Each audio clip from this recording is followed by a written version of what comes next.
What's up, everyone? Welcome to Power Play with CJ Prospect Profiles. So we're focusing on defenseman Ryan Collins of the U.S. National Team Development Program, former state champion in Minnesota. Once we get to that in a second, committed to, of all places, the U. It's going to be Golden Gopher next year.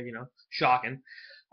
He's kind of a yin to the yang of most Minnesota defensemen. I talked about this. I tweeted it, right? The number of goals from the Minnesota Blue Line right now, the team right now, the Golden Gophers team this season is like mind-boggling. They got like 25 goals. Now a lot of it's a testament to Don Lucia's ability to coach and recruit those players, but a lot of it's because those players are pretty damn good. Now Collins is a safe, stay-at-home defenseman. He's a huge kid. He's 6'4", 6'5", 185 pounds. I'd like to see him fill out that frame a little bit more, but being long and lanky can work as well, as we've seen with many defensemen over the years. He was a high school teammate of current national team development program teammate Jack Glover.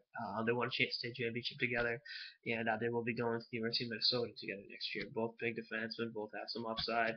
Again, throwing that word around, but I think guys like that can skate as well as they can, coming off the program they can, going to the collegiate program that they are. It's okay to use it, And you look at their bodies of work, how much they run parallel with each other through high school, through the development team, next year at the University of Minnesota. It's a pretty cool story. How much further in the future it carries is another story entirely, but it's definitely something that I think if I'm Don Lucia, I like having two kids that are familiar with each other.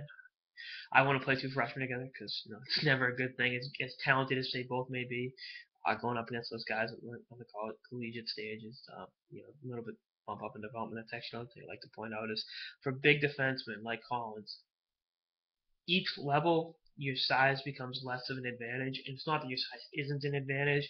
It's just because the guys around you get better, they get stronger. You can't push guys around play as physical as you had. At the previous level, it's just par for the course. It's just the way it works. And you look at how a lot of the bigger, tougher defensemen in the NHL were pretty high-end scorers once upon a time. And unless you're Daniel Chara or Chris Bronner, you kind of fall into a slot of being a shutdown guy. And that's not necessarily a knock on Collins. It's just the way it is. But I think his feel for the game, he's got, like I guess he's got hockey both on his father plays college hockey at Connecticut College, and Minnesota. Like I said, just produces hockey talent every year, and he's he's on the right track.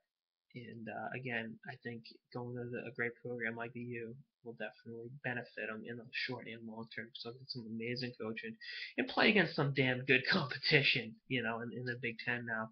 And the Portland Winterhawks, I believe, have his Western Hockey League right. So if he chooses to go majors, that's an okay program to go to if he chooses to go that way. I don't think he will, but you never know, especially now with more and more kids from Minnesota going to the Dub.